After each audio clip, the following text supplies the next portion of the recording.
हरे कृष्ण। आज का प्रसंग बड़े ध्यान से सुनना। स्वार्थ सारे रिश्ते बुला देता है।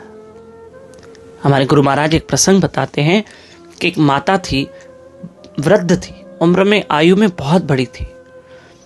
अब 2 बेटे थे, लेकिन पहले तो दोनों बेटे माता को साथ रखने को तैयार नहीं थे। भाई मेरा भी परिवार है, मेरा भी परिवार है, मेरे भी बच्चे हैं, मेरे भी बच्चे हैं। तो माँ ने भी सोचा चलो ठीक है, मैं जैसे तैसे अपना गुजरान कर लूंगी। उसने अपना घर ले लिया और वहीं रहती थी, अपना भजन करती, अपना सिमरन करती और अपनी मिल्कियत अपने दोनों बेटों में बांटती। लेकिन कुछ मिल्कियत बाकी उस मैया के पास, माता जी के पास थी। अब शरीर जो था वो दिन ब दिन बिगड़ता गया माता जी का। अब दोनों बेटों ने सोचा, बड़ा भी सोचे और छोटा भी सोचे, कि मां के पास और भी मिल्कियत है और भी प्रॉपर्टी है। तो बड़ा गया प्रॉपर्टी, उस प्रॉपर्टी के लोभ के कारण कि मैं मां को अपने घर लेके जाऊंगा। छोटा क्या, मैं लेके जाऊंगा। अब मां ने कहा भाई इतने दिनों से तो तुम लोग मुझसे बात तक करने नहीं आए, पूछने तक नहीं आए, आज तो मुझे साथ लेके जाने के लिए तैयार हो। बड़े ने कहा हाँ मैं बड़ा बेटा हूं, मेरा कर्तव्य मैं आपकी सेवा करूं।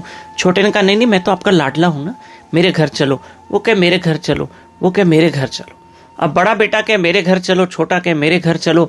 तो माँ ने कहा ठीक है, अगर तुम दोनों सेवा करने के लिए तैयार हो तो तुम दोनों डिसाइड करो मैं किसके घर जाऊं। नहीं, बड़ा वाला कहे मेरे घर, छोटा वाला कहे मेरे घर। पर किसी तरह भी उस माता ने वहीं पर एक अपने वकील को बुलाया। भाई देखो, अब मैं अपने बेटों के यहां जाके रहूंगी। ये मेरा छोटा बेटा है, ये मेरा बड़ा बेटा है, मैं इनके यहां जाके रहती हूं। और सुनो, मेरी वसीयत तो बन गई है ना। वकील ने कहा हाँ, आपकी जो बची हुई प्रॉपर्टी है मैंने उसकी विल कर दी, वसीयत कर दी। तो दोनों भाइयों ने कहा हमारी माँ ने कुछ वसीयत बनाई है? बोला हाँ। क्या बनाया, क्या लिखा वसीयत में?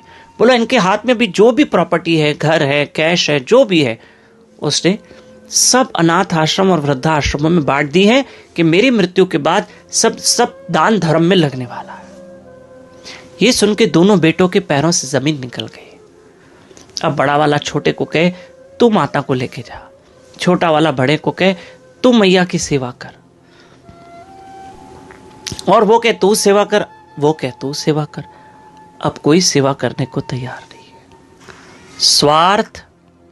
स्वार्थ रिश्ते भुला देता है।